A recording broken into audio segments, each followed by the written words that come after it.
সম্পৰ্কত এবাৰ বিস্ফোৰক মন্তব্য অজাপৰ সভাপতি লুৰিণজ্যোতি গগৈৰ অসমৰ মানুহৰ পৰা এতিয়া ৰাজনৈতিক অধিকাৰ কাঢ়িনি বহিৰাগত গতাই দিব বিচাৰিছে বিজেপিয়ে। দিলীপ শইকীয়া আৰু বিজেপি দল হৈছে আটাইতকৈ ভয়ানক। বাহিৰৰ পৰা ভ্ৰাম্যমান ভোটাৰ আনি এতিয়া বিজেপি দলে নিৰ্বাচনত জয়ী হ'ব বিচাৰিছে। এনেদৰে এতিয়া বিজেপি দলৰ বিৰুদ্ধে কেইবাটাও অভিযোগ আনিছে লুৰিণজ্যোতি গগৈয়ে।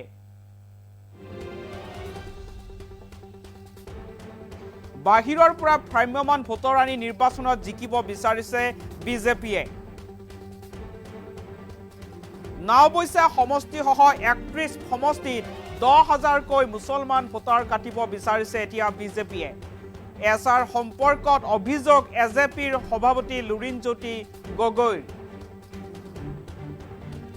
ধৰ্ম চাই এই কাম কৰিছে বিজেপিৰ এজেণ্ট হৈ কাম কৰিছে এতিয়া নিৰ্বাচন আয়োগে। অসমৰ মানুহৰ পৰা ৰাজনৈতিক অধিকাৰ কাঢ়িনি বহিৰাগত গতাই দিব বিচাৰিছে। এটা বিস্ফোৰক অভিযোগ আনিছে এতিয়া লুৰিণজ্যোতি গগৈয়ে। দিলীপ শইকীয়া আৰু তেওঁলোকৰ দল হৈছে আটাইতকৈ ভয়ানক। আৰু এনেদৰে এতিয়া এছআৰ সম্পৰ্কত কেইবাটাও বিস্ফোৰক মন্তব্য কৰিছে অজাপৰ সভাপতিগৰাকীয়ে।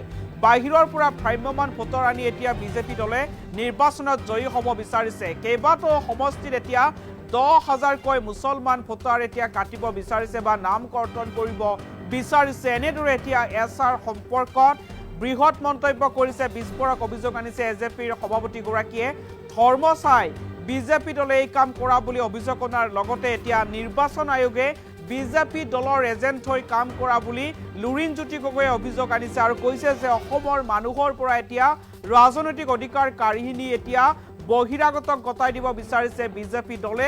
আৰু দিলীপ শইকীয়া আৰু তেওঁলোকৰ বিজেপি দল হৈছে আটাইতকৈ ভয়ানক। এনেদৰে এতিয়া লুৰিণজ্যোতি গগৈয়ে কেইবাটাও বিস্ফোৰক মন্তব্য কৰিছে। লুৰিণজ্যোতি গগৈৰ মন্তব্য আছে, কি মন্তব্য কৰিছে মন্তব্য আগবঢ়াইছো।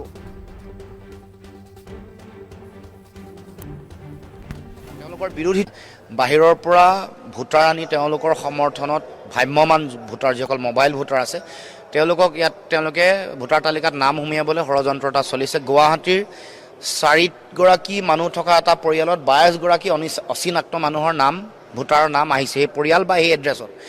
আৰু ২-৩টা তেনেকুৱা ঘটনা গুৱাহাটীত হৈছে বা বিভিন্ন প্ৰান্তত হৈছে। তাৰ লগে লগে তেওঁলোকৰ সমৰ্থনত নথকা, তেওঁলোকৰ বিৰোধিতা কৰা বহু ভোটাৰ নাম চিনাক্তকৰণ কৰি তেওঁলোকৰ নাম কৰ্তন কৰিবৰ কাৰণে ষড়যন্ত্ৰ কৰাৰ কথা বিভিন্ন সময়ত উত্থাপন হৈছে। বিভিন্ন অখিল গগৈ ডাঙৰীয়াই উত্থাপন কৰিছে, বাতৰিও সম্প্ৰচাৰ হৈছে।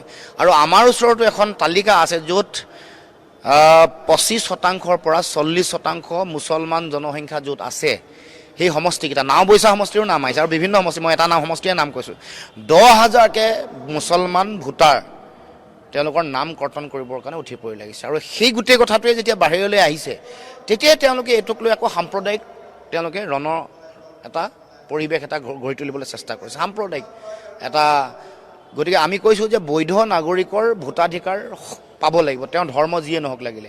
বিদেশীসকলক নাম কৰ্তন কৰিব লাগিব। বিদেশীসকলক তেওঁলোকে নাম কৰ্তনো নকৰে, চিনাক্তকৰণো নকৰে। সেইকাৰণে NRC হ'বলৈ দিয়া নাই, NRC কাৰ্যকৰী কৰিবলৈ দিয়া নাই। সেইকাৰণে তেওঁলোকে অসম চুক্তিৰ ৬ নম্বৰ দফা কাৰ্যকৰী কৰা নাই।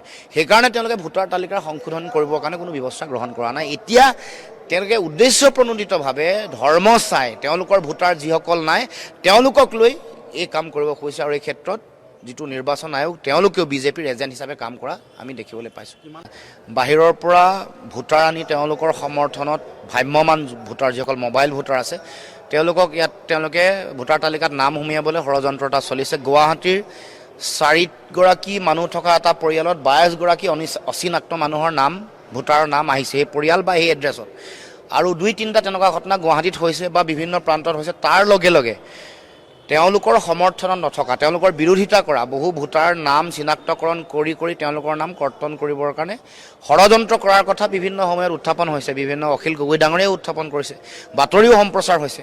আৰু আমাৰ ওচৰতো এখন তালিকা আছে য'ত ২৫% পৰা ৪০% মুছলমান জনসংখ্যা য'ত আছে সেই সমষ্টিকেইটা নাওবৈচা সমষ্টিৰো নাম আহিছে আৰু বিভিন্ন সমষ্টি, মই এটা সমষ্টিৰে নাম কৈছোঁ।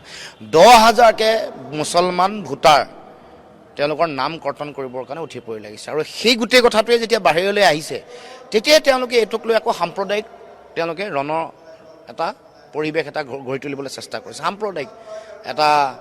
গতিকে আমি কৈছোঁ যে বৈধ নাগৰিকৰ ভোটাধিকাৰ পাব লাগিব, তেওঁ ধৰ্ম যিয়ে নহওক লাগিলে।